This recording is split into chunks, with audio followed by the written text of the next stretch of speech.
Archaeologists have discovered ancient artifacts which date back to the 12th and 13th centuries in South Kazakhstan on the territory of the ancient Otrar settlement. Archaeologist Ilyar Kamaldinov had first assumed the find to be a stone, but then he was very surprised. The scientist says the altar with the image of a human face, perhaps of a sphinx, has not been found yet in such an ancient city. The discovered part is approximately 800 years old.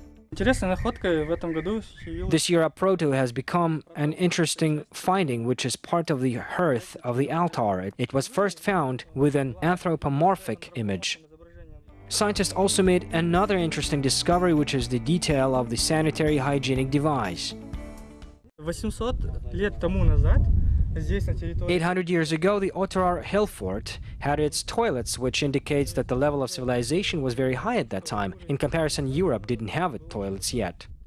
Archaeologists have made a stratigraphic excavation. They sank to a depth of 5.5 meters. There are 8 building horizons. The profiles show garbage pits, tonder ovens, as well as the layers resulted from urban fires, which probably occurred during the wars. Archaeologists discovered a bronze bowl exactly in the wall. Experts say the metal was a rarity. Perhaps the stuff was brought by trade caravans which passed through the Silk Road. The bowl has inscriptions on it. Thus, scientists will be able to find out who exactly owned the dishes.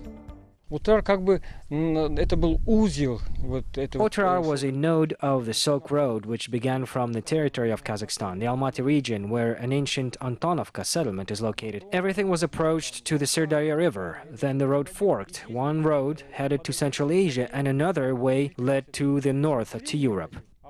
Archaeologists have been studying the ancient Otrar settlement since 1970. A chess piece made of ivory, lots of Chinese porcelain, as well as Iranian goods were found. This is proof that the city was a major transit and logistics center which was regularly visited by the trade caravans.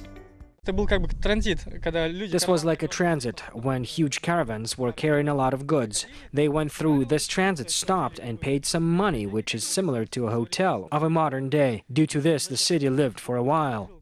The citadel of Otrar, where the ruler of the city lived, has not been found yet. Now the archaeologists intend to carefully look for it. The found artifacts will be transferred to the Central State Museum.